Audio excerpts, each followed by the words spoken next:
Jangan tanya sama saya. Tanya aja sama Ima sana. Dah. Ya Allah, Mas Dodi. Tanya sama Ima, maksudnya apa Pak ini Pak? Ima. Tanya apa maksudnya? Tanya sana. Pak sebentar Pak, sebentar. Pak sebentar Pak. Tapi gak ada jawaban, Pak. Kita diusir dari situ. Dapat nama Ibu Ima, katanya Ibu Ima tahu semuanya. Kaget kita. Ibu Ima ini bukannya saudaranya Ibu Tia. Kok dia melakukan hal seperti itu? Kenapa dia nutupin semuanya? Ima, Mbak Meli, Mas. Ima saudara saya, Mas. Ima yang saya titipin anak saya, Mas. Keterlaluan, Ima. Ima kok Ini berarti Ima tahu semuanya? Ima keterlaluan, Mas. Ya Allah, Mas. Dia selama ini berbohong. Dia harus ke Ima, Mas. Tolong. Ayo kita ke sana, Ibu. Ibu langsung ke sana, Ibu. Keterlaluan dia, Mas. Ya Allah. Buru-buru dia datang ke rumahnya Ibu Ima, sampai rumahnya Ibu Ima digedor pintunya di situ, dong. Sampai keluarlah Ibu Ima, begitu keluar Ibu Ima langsung dicecer pertanyaan. Ima buka, Ima. Ya, Mbak. Sini. Ada apa sih, Mbak? Keterlaluan kamu, Ima. Ternyata kamu kuncinya. Selama ini kamu tuh tahu anak aku di mana. Ima, ngomong Ima. Jujur, aku udah tahu semua dari Mas Dodi, Ima. Ima, kamu kan sepupu aku, Ima. Kamu kok tega, Ma? Tega banget, Ma. Tega banget sampai tahu, Mbak. Parah di situ Ibu Tia. Dia nggak peduli kalau itu adalah saudaranya, dia nggak peduli. Yang dia pedulin adalah anaknya. Kemana anaknya ini?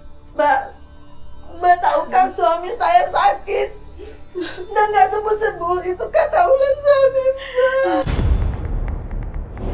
Ma, nggak mungkin kamu bohong, Ma. Kamu bohong.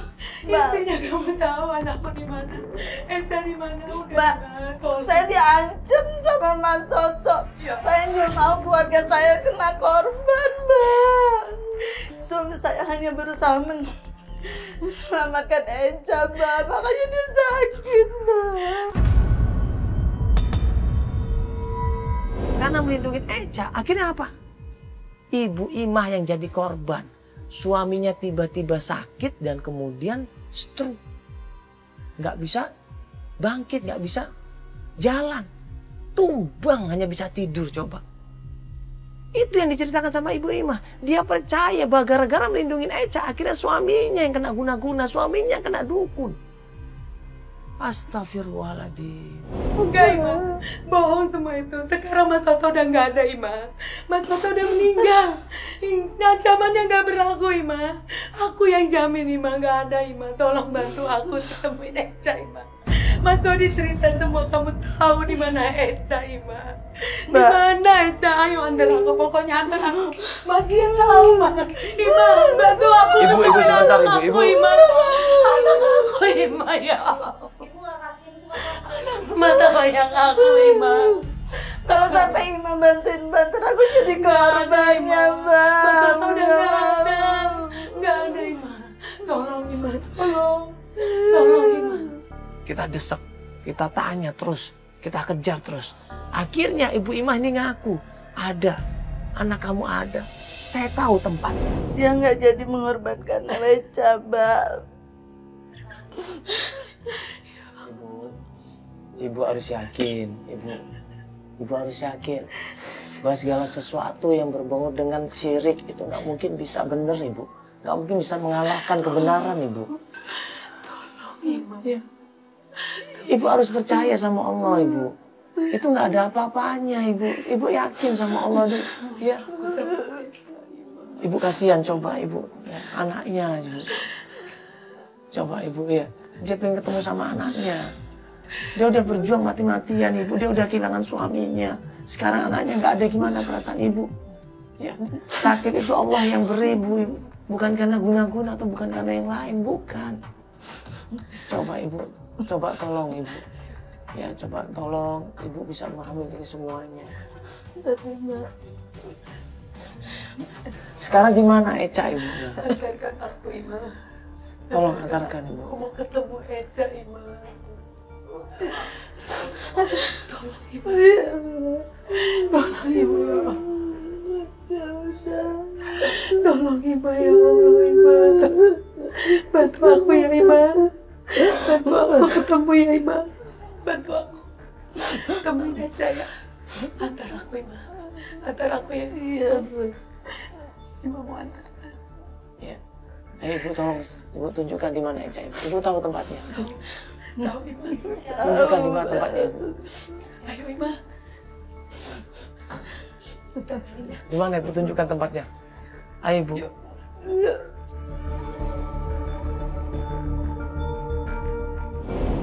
Kenapa dia nggak terus terang dari dulu?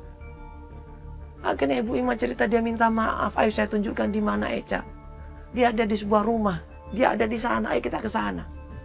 Buru-buru kita menuju ke tempatnya Eca. Dan pas sampai rumah yang kita maksud. Ibu Eca. Rasa jadi pembantu Ima. Keterlaluan.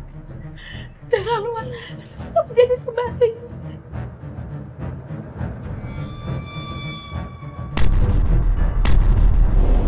Di situ kita ngelihat Eca dijadikan seperti pembantu. Dia dimarahin sama seorang perempuan di situ, dimaki-maki, dihina di situ. Sampai dia didorong, disiram air coba. Diperlakukan nggak layak di situ. Marah Ibu Tia ini. Siapa kamu? Terlaluan kamu. Dorong ngapain anak saya? Anak saya disiksa. Jangan pikir ribut dengan saya ya. Dan sempur anak ibu dari saya buat di sini. Dia anak saya tahu. Dia anak saya. Ibu punya hak untuk berbuat seperti itu sama anak saya. Terlaluan. Buat apa gua berbaik-baik sama anak lu?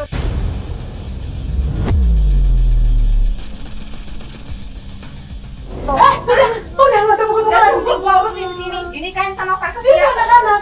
Dia tuh anak-anak. Gara-gara hutang cuma dapetin kayak gini doang. Sekarang kalian pergi dari sini. Ini apaan buat bawa kamera segala? Gak usah. Udah di rumah saya. Saya udah tahu ini rumah ibu, tapi nggak segitunya, Bu. Gak usah dengan saya. Bu, kita pergi aja, Bu. Pergi semuanya. Semuanya pergi. Ya Ibu, kita akan pergi. Ya udah Ibu, nggak usah ngurusin kita.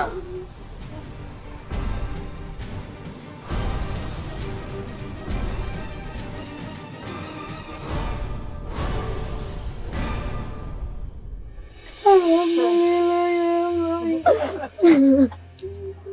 Terima kasih ya Allah. Ya Allah, alhamdulillah. Ya Allah, maafin Mama lah. Selama ini Mama menelantarkan kamu. Ampun ya Allah. Terima kasih ya Allah. Kenapa nak? Kenapa kamu sampai begini sayang? Ya, apa yang terjadi nak? Papa hutangnya banyak, Ma. Aku dijadiin istri keempat. Astagfirullah. Eca ini cerita selama ini ya dia dijual ya untuk dinikahkan sama orang yang kaya di kampung itu, tapi dijadikan istri yang keempat. Dijadikan istri keempat bukannya enak, bukannya tercukupi, bukan, malah dijadikan pembantu sama istri yang pertama. Istri pertama ini galak, istri pertama ini orangnya irian, dipaksa, dianiaya, dipukulin, disiram air supaya mau kerja jadi pembantu sama istri pertama. Ya Allah, Ibu ya. Ya Allah. Ya, insya Allah kamu ikut Mama ya. Kita pulang ya. Kita pulang. Kita sama-sama. Papa udah nggak ada, nak. Iya, nak. Biar kamu hidup sama Mama. Kita tinggal berdua, nak. Ya. Kita tinggal berdua, nak. Ya. Kita pulang ya. Kita pulang sayang. Kita pulang. Sayang yuk. Astagfirullahaladzim. Coba. Inilah yang terjadi dalam kehidupan kita. Coba. Gara-gara iri, dengki, harta, kekayaan. Semuanya khilaf. Ya. Semuanya itu cuma fata morgana. Tapi kita semuanya ya tertipu sama godaan dunia. Tertipu sama kiloan cahaya dunia. Coba lihat Pak Toto. Ya, cuman gara-gara pengen mengerja harta dunia. Tapi dia akhirnya apa? Khilaf. Dia mengalahkan segala cara dengan main dukun. Dan dia kemudian meninggal dunia. Teman-temannya percaya bahwa dia meninggal karena dukun karena guna-guna, bukan. Saya bawa dia ke dokter. Ya, Ibu. Itu lebih baik Ibu daripada di sini. Iya, biar dia bersama saya. Ya, ikut Mama Ima ya. Iya, Ma. Ya, Ima. Terima kasih selama ini ya, Ima. Iya, Mbak. Maafin Ima ya, Mbak.